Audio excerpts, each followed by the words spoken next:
Bom dia, que Deus eterno lhe abençoe e sua família, possa lhe bem dizer profundamente. Nós continuamos na exposição de Romanos capítulo 8, falando da liberdade. O que é essa liberdade que o Evangelho nos concede e que tem efeito imediato, experimental na nossa vida e nos nossos relacionamentos? Bem, eu falei no nosso último vídeo sobre a questão do problema da lei. E eu disse que o problema da lei está em nós, não está nela. É uma bênção do Senhor. Bem, nós continuaremos tratando dessa liberdade que o Evangelho nos concede, agora a partir do versículo 4, onde Paulo aprofunda essa relação com a lei, mas agora vai tratando dessa relação dentro do nosso viver, do nosso comportamento. Ele fala assim, versículo 4, para que a justiça da lei fosse cumprida em nós, que não andamos segundo a carne, mas segundo o Espírito. Porque os que são segundo a carne têm a mente nas coisas da carne, mas os que são segundo o Espírito, para as coisas do Espírito. Porque a mentalidade carnal é morte, mas a mentalidade espiritual é vida e paz. Então Paulo agora vai destacar que a alienação, ela afetou o ser humano em um sentido global, em um sentido unitário. O pecado, como nós podemos traduzir, esse processo alienativo, ele afetou a mente e o coração do ser humano. Ele afetou os pensamentos e os sentimentos, as emoções do ser humano. É por isso que nós temos crises de ordem cognitiva, nós temos crise de ordem emocional, sentimental, afetiva. Tudo isso é fruto da crise existencial e eu concordo em gênero, em número e grau com Viktor Frankl, quando ele diz que todo o problema de fato psicoterápico, todo o transtorno dessa área é existencial.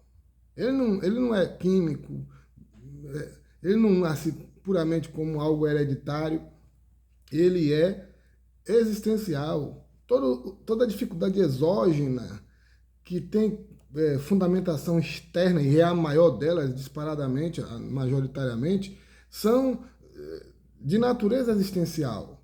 Nossas crises emocionais, psíquicas, subjetivas, são de ordem existencial, sim, com certeza absoluta. É processo dessa nossa alienação que afeta a nossa mente e o nosso coração. Muito bem. Paulo vai dizer, então, que efetivamente, quando o Evangelho entra na minha vida, a minha própria relação com a lei muda. Paulo vai dizer que essa justiça que a lei pode conceder e concede, concedeu em Jesus Cristo, né? Em Jesus nós fomos justificados, Deus declara que essa justiça agora é nossa, porque acreditamos, porque cremos e porque dependemos de Jesus Cristo. Isso é o Evangelho. O Evangelho é Jesus salvando pecadores, é Deus agindo em nossas vidas. E a Bíblia diz que essa justiça presente na lei, agora cumprida em Jesus, ela afeta a nossa vida de tal maneira que nós não andamos mais do mesmo jeito. Andar aqui é uma expressão usada muito por Paulo, por Jesus também, para designar viver.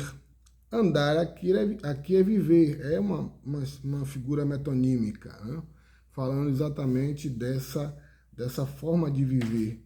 Paulo está dizendo que a justiça da lei se cumpre em nós porque o Espírito entra em nós e agora nós vivemos de um outro jeito. Há uma repercussão imediata, direta do Evangelho entrando em nossa mente, entrando em nosso coração e vai alterando isso de tal maneira que nosso viver é alterado, nossa vida é alterada, nossas relações consequentemente. Então nós começamos a andar segundo o Espírito. Notem que Paulo vai dizer aqui que nós temos duas formas de viver, que começam em duas formas de pensar. Eu digo sempre que a nosso viver, nossa forma de se relacionar é fruto da nossa perspectiva da realidade, nossa perspectiva de mundo. É, em essência, uma crise de cosmovisão e de pressupostos. Tudo começa com nossos pressupostos, tudo começa com a nossa capacidade de enxergar a vida. E Paulo claramente diz isso aqui, quando ele diz que nós andamos segundo o Espírito. Por quê? Porque efetivamente, ele vai dizer, porque os que são segundo a carne, agora o segredo, têm a mente da carne, cogita as coisas da carne, se concentram mentalmente, cognitivamente nas coisas da carne. Mas os que são segundo o Espírito, para as coisas do Espírito. É a expressão que Paulo vai usar aqui no meu Novo Testamento, phronousin, quer dizer ter a mente, ter os pensamentos da carne ou do Espírito.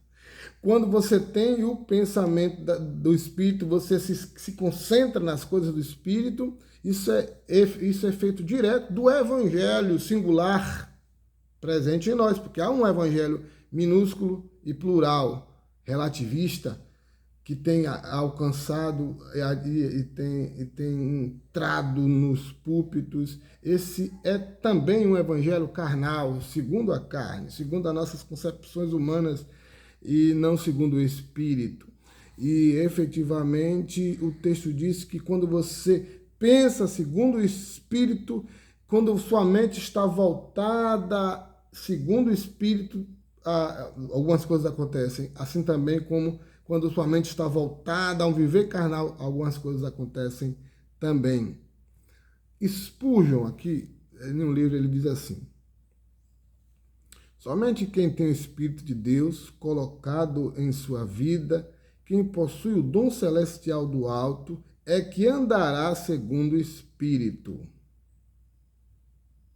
E quem vive, quem tem a mente do Espírito, e Paulo vai dizer em 1 Coríntios que nós temos a mente do Espírito. Por isso que nós andamos segundo o Espírito.